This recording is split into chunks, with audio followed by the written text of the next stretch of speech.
The hardest part about downsizing isn't just deciding what to keep and what to leave behind. It's that unexpected wave of emotions that hits you along the way. Downsizing is a journey, and it's filled with moments that are bittersweet, that are nostalgic, and sometimes even a little bit overwhelming. But it doesn't have to be a nightmare. Together, let's explore the challenges and uncover some strategies to make the decluttering process smoother and, dare I even say, even empowering.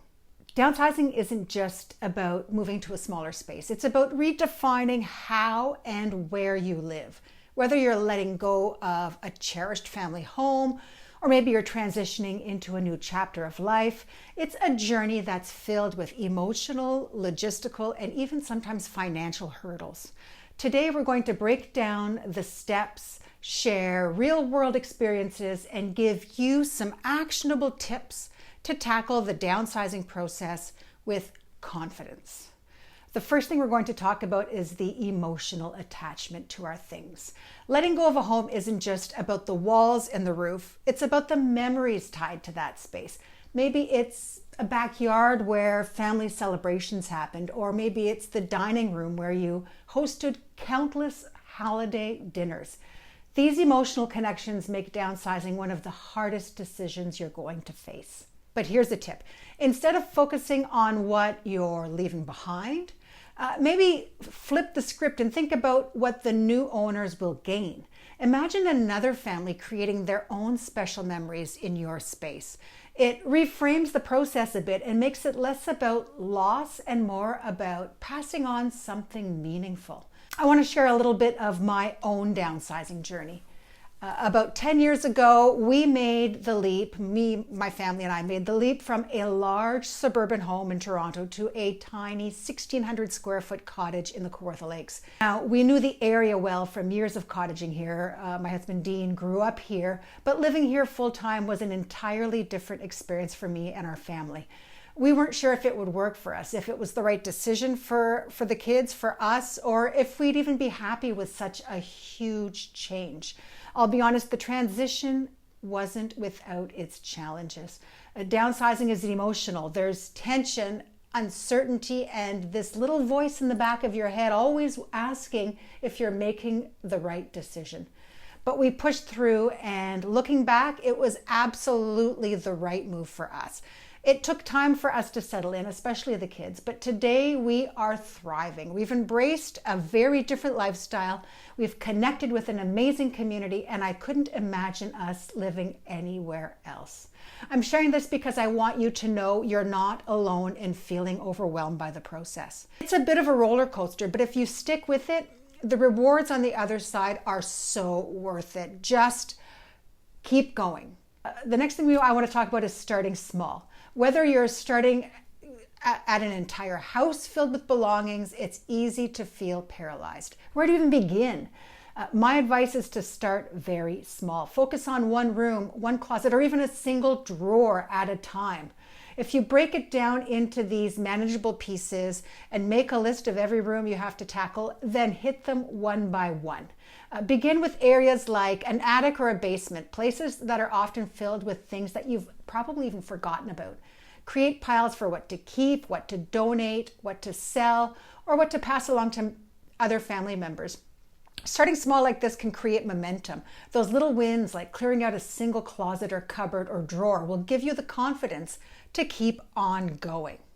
The next thing we want to talk about is sorting through sentimental items. And this is where things start to get tricky and might fall off the rails. Family photos, heirlooms, and keepsakes are going to carry the memories that can be hard to part with. I've been there. Going through items that once felt so significant can bring up all kinds of emotions. Here's a question you need to keep asking yourself. Are you keeping this item for nostalgia, or does it serve a purpose in your new life? If you're not ready to let it go, consider setting that item aside for now and come back to it when you're feeling a little calmer and a little more clear-headed. Store those items temporarily and revisit them later with fresh eyes. Sometimes a little time and distance will make it easier to make those tough decisions. And here's another tip. Take photos of those sentimental items that you can't keep. This will allow you to preserve the memory without holding on to the physical object. You can create a beautiful photo album that you could display on your coffee table of all of these cherished memories that you could refer back to and share with family members for generations to come.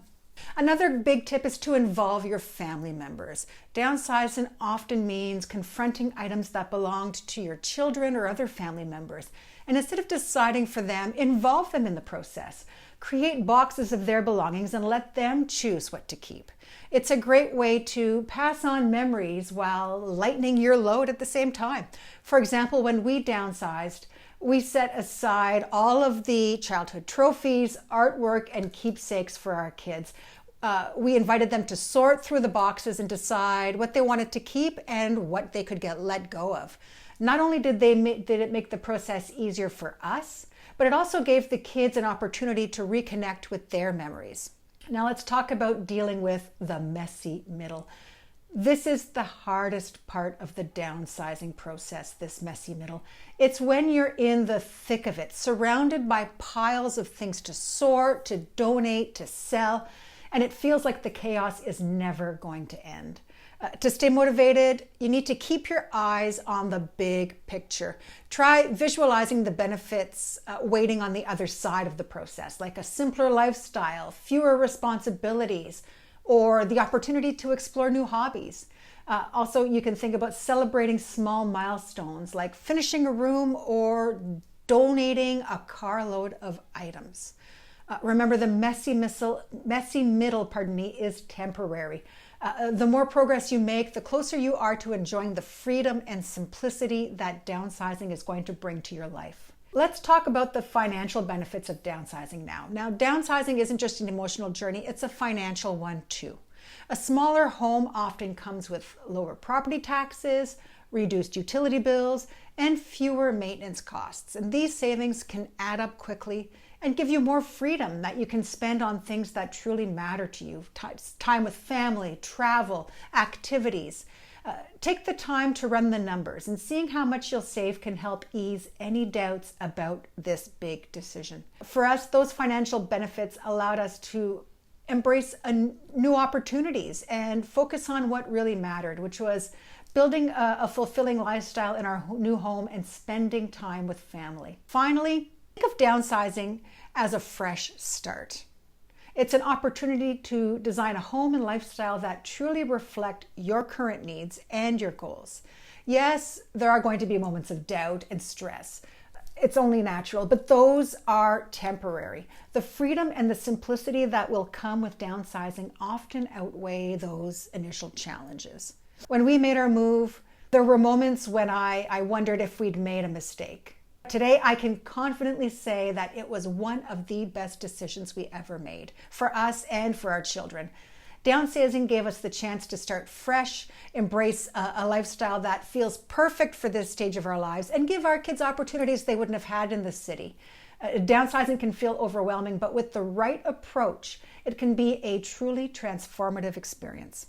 If you're ready to start, I'm here to guide you through every step of the process, from decluttering to finding the perfect home for your next chapter. What about those sentimental items you just can't part with? How do you decide what stays and what goes? It's a tough decision to make. Check out my downsizing and decluttering playlist for tips that will make those tough decisions just a little bit easier.